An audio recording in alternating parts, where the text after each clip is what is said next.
President Donald Trump applauded a new resolution passed by the United Nations Security Council to impose sanctions against North Korea and labeled it as the largest economic punishment yet on the nation. The United Nations Security Council just voted 150 to sanction North Korea. China and Russia voted with us.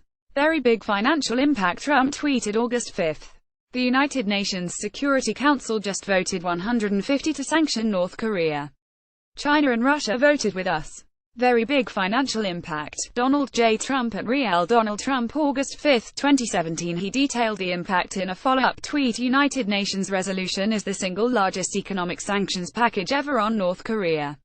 Over $1 billion in cost to NK. United Nations resolution is the single largest economic sanctions package ever on North Korea.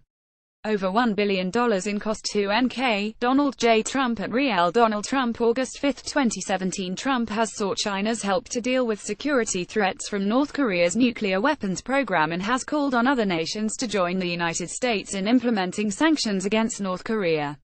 On August 5, the United Nations Security Council unanimously adopted a resolution to prohibit certain exports from North Korea, among other economic restrictions. We wondered if Trump accurately assessed the resolution and its impact. We found that Trump was largely right about the resolution's provisions, but experts cautioned that the true financial impact of the sanctions depend on future enforcement by member nations. We reached out to the White House but did not hear back.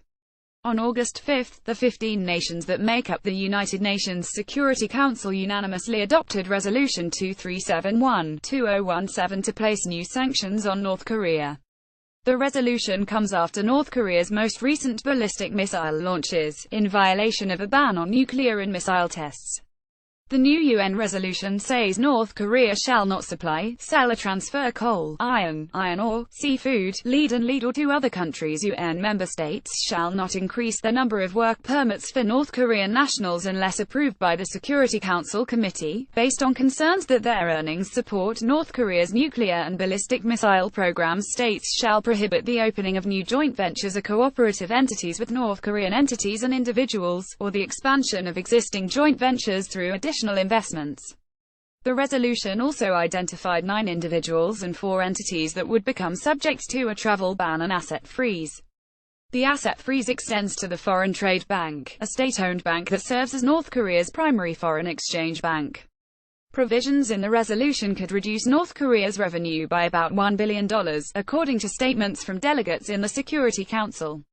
The ban on exports from North Korea will prevent it from earning over $1 billion per year of hard currency that would be redirected to its illicit programs, said a resolution fact sheet from the U.S. mission to the United Nations.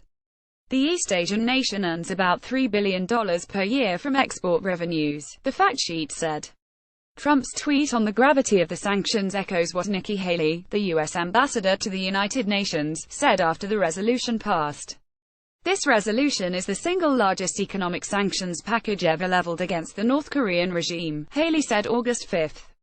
The price the North Korean leadership will pay for its continued nuclear and missile development will be the loss of 1/3 of its exports and hard currency.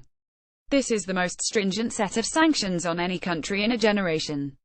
The United Nations has passed multiple other resolutions against North Korea in condemnation of its ballistic missiles tests. A November 2016 resolution restricted exports of coal from North Korea and banned copper, nickel, silver, and zinc exports. That resolution estimated cuts of at least $800 million per year to North Korea's revenues. Whether the August 5 sanctions have the weight Trump and Haley profess depends on enforcement by other nations, experts told us.